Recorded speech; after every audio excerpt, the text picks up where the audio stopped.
When looking for anime or manga, different people look for different things.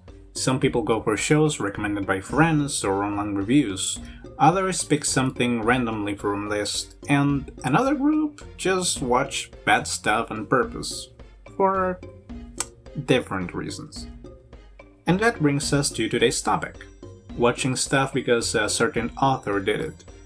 Ryukishi07, or Ryukishi07, also known as the author of Higurashi and Umineko, made another IP that never managed to catch up and is mostly forgotten.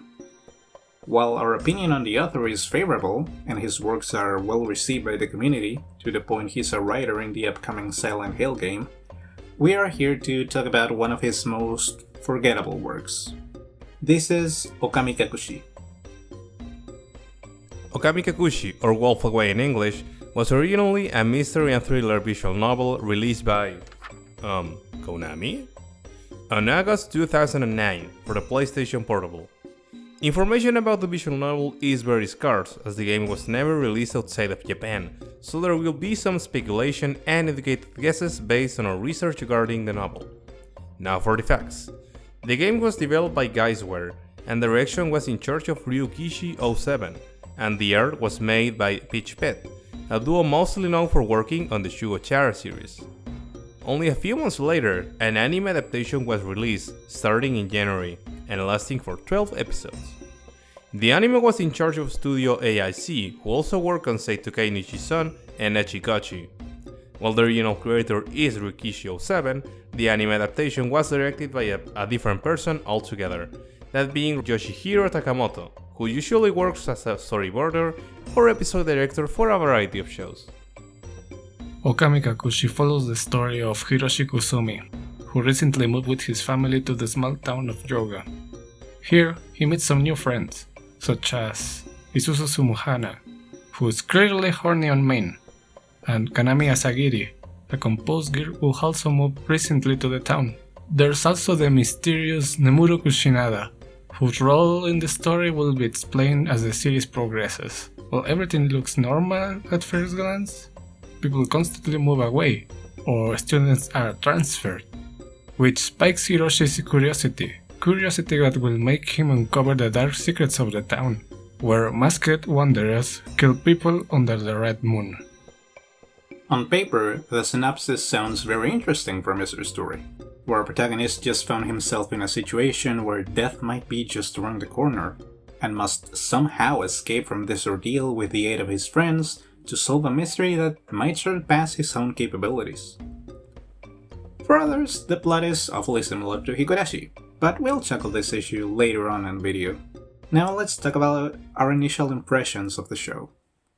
This was my first anime watch, ever. I originally watched this show just because I found a cool AMV that just so happened to use footage of Ookami, but hey, it worked back then. Of course, being my first anime watch ever, I loved this show. Nowadays, not so much. With more knowledge about the source material, its inception, and the author, Ryukishi07, my opinion about Ookami Kakushi is more inclined to wasted potential. While Ookami shares similarities with other Rikishi's works, the IP could have been good by its own merits. Mystery stories are appealing by the merits of the genre and can be fueled even further with a good setting, atmosphere, and story. In the case of Ookami Kakushi, while the first episodes establish the setting decently, the anime becomes unbearably boring. We mostly see characters just talking and only a few scenes bring a breath of fresh air, mostly in the form of action or death scenes. There's no comedy to break the tense atmosphere either, a staple in Rikishi's works, so there are no highs and lows, and it's mostly mid to fucking underground. There are a few positives here and there, but they don't justify investing time on an IP that has been dead for 13 years or so. We will start by covering the first thing we see when you start an episode, the opening. Although some of the imagery can tell you something about the story of the show, the visuals are nothing special really. The opening is filled with sequences of the camera moving to get characters in frame, so they can stare at the viewer for a second or two. The overall composition lacks anything that could make it unique or set the atmosphere for the show itself, which is a problem because that's the entire purpose of an opening. As a whole, it's nothing different from the 80% of anime openings since 2010, mainly replicating the common trope of the industry. This is aggravated by the fact that the original opening, the one from the visual novel, painted a completely different picture, focusing on the darker atmosphere and the despair that our characters will feel throughout the course of the story. The anime opening feels like a step down, going for a generic approach rather than trying something different. When it comes to animation, the studio definitely worked on this one. Jokes aside, the anime doesn't look great. The animation isn't very fluid, and this can be noticed just by watching the opening, with stiff and unnatural movements. While there are a few good scenes, and with good scenes we refer to this one, they are few and far between. Beyond just the stiff movement of characters, the muted color palette chosen doesn't have enough visual impact to draw in the viewer, further exacerbated by the frames often having little color variety. The anime usually goes for static images, mostly focusing on the characters and their dialogue. This wouldn't be an issue if the characters had interesting designs, or the dialogue was half decent. Speaking of characters, they are easily one of the weakest visual aspects. While having your characters in a school setting is very common, it makes it hard to make them unique or interesting because of the constraints the uniform imposes. That's why characters are usually equipped with an assortment of accessories, which can help both to draw the eyes of the viewer and to give some insight into the character itself. This is more important in visual novels, where the designs have to be more top-heavy, focusing a greater amount of detail into everything from the waist up, as that's what you're gonna be seeing most of the time. You will think that being originally a visual novel, the anime will follow these principles, but that's not the case at all. Design-wise, most characters are pretty simple, looking more like the background students from another show. Most of them have no distinguishable traits, and the ones that have small details that denote their personalities are barely noticeable. One example of this being Isuzu, with her braille bracelet and the belts on her casual outfit often being left out of frame. Dialogue has a decent delivery that's severely hindered by the awful dialogue and direction. Most characters follow their established stereotypes, with Isuzu being a clingy and energetic love interest, Hiroshi being the awkward and shy transfer student, Sakaki the hedgehog, and Kaname the walking encyclopedia. While dialogue and delivery are nothing special in the grand scheme of things, the same can't be said for the soundtrack. It creates the right atmosphere, while evoking the feeling of a rural town surrounded by darkness and mystery. Holy shit! The anime did something right! Also the Hasaku-san, which I still have stuck to my head. Spoiler alert, this is the only piece of legacy that the anime has. Let that sink in. As mentioned earlier, there are a lot of parallels to be drawn between Ookami Kakushi and Higurashi no Naku Koro, an earlier, much more popular work of the same author. Both start with our protagonist moving to a small town, having to acclimate himself to the new environment while meeting new friends. All of this with a large mystery brewing in the background. Said mystery also teeters the line between sci-fi and fantasy, with a seemingly mystical cure having a medical explanation that is being worked on. Key figures of the story also happen to be a couple of adults who are friends with the protagonist, with one of them actually being the antagonist, and the other providing a supporting role. While there are unique differences to each franchise, the framework is very similar. Although this isn't an issue per se, it certainly gets in the way of the storytelling. At many times, it left us feeling like it was attempting to retrace the steps of Higurashi, without any of the aspects that made that show special. It's basically PG-13 Higurashi. Let's pretend that Higurashi doesn't exist. Can the franchise stand up on its own? Sadly, the answer is no. One of the main issues of the story is its protagonist, Hiroshi CCTV Kusumi, who barely takes any action throughout the series. Despite being the lead character of the show, most of the important events are done by other characters. Kaname Asagiri makes a large part of the investigation to unveil the mysteries of the town, the Tsumuhana siblings showcase the possible outcomes of human-wolf interactions and the consequences of defying canon. Nemuru is one of the central characters in the story, and we see her have conflicted feelings about her role as an executioner. Sakaki is the literal fucking antagonist, and one of the only enjoyable characters on the show. Kaori at least serves as a plot device to resolve the conflict, Masaki is our resident lore dump, Mana is there, and gives some much needed motivation to Kaori. The most you can say about Hiroshi is that he's used to prove a point by the end, that wolves and humans can coexist in peace. And that's as far as it goes.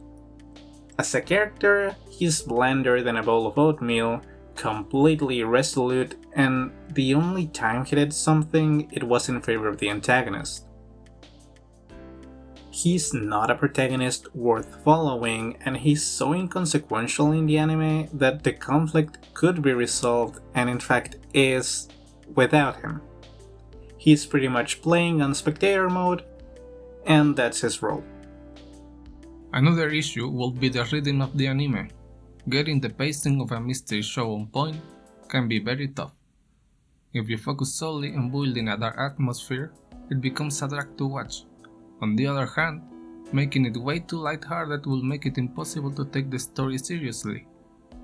Funnily enough, Ryukishi had a solution for this problem, but somehow forgot to apply it here. In his own words, a story should be like a roller coaster. That is to say, before writing a really cruel scene, I have to lift people's spirits, for example with a fun scene. Before writing a scene of pure despair, we must go through scenes of hope, and indeed, when I write, all of this amuses me very much. Ookami Kakushi very often fails to strike this balance, unlike its predecessor. In Higurashi, an episode could end with all of our characters dying tragically, only for them to be best friends in the next episode, both to relax the viewer and to prepare them for the next tragedy to come. For there to be an emotional reaction from the viewers, there have to be heights and lows. If your story is completely monotone, your spectators won't experience any strong emotions through it. Ookami Kakushi is a little drag for 11 episodes, just to conclude with a comedy episode at its climax? What the fuck? The worst part is that the comedy in that episode actually works. That begs the question, what were they thinking? If you are going to retrace Higurashi and Ookami Kakushi, at least keep the parts that made the first one good. We already know that the anime isn't very good, to say the least. With that being said, we would like to address the following questions regardless. For one, whether this is a bad anime adaptation or not, and if it's even an adaptation at all, or a product that was developed simultaneously. For the sake of clarity, there will be educated guesses based on our research because information regarding the development of the game is very scarce, like we said in the intro. And the game itself never left Japan. We know that both the anime and visual novel were developed during a similar time frame, as they were released only 5 months apart. With that information in mind, and considering pre- and post-production times, any developments in the visual novel would affect the anime adaptation. These types of changes will also explain some shifts in tone and pacing. While the visual novel has a darker tone both visually and narratively, the anime comes up as more lighthearted, going as far as changing some characters altogether. Among these changes, Kaname had a darker sense of humor, and Hiroshi played a more active role in the development of the story. From what we gather, Hiroshi was closer to Sakaki, and they worked more as partners, so to say. And from the looks of it, the visual novel had better pacing and more meaningful interactions and development in the cast. When comparing both stories, we can assume that the breaking point will be somewhere around the middle of the show, in which the anime goes full speed ahead for no clear reason, rushing already established points, making the story boring and predictable. Instead of keeping the viewer invested and immersed in a story, like the visual novel did, it picks the easier route and simply spews out information. We should also consider that the visual novel is longer in extension, according to the visual novel database, with a full playthrough lasting as much as 60 hours, including multiple endings and stuff. This means that the director, who by the way isn't the original author, had to condense 60 hours of gameplay in around 3 hours and 40 minutes, and also had the genius idea of using episode 12 for what is essentially a nova, wasting time when you already had time constraints. A fucking genius.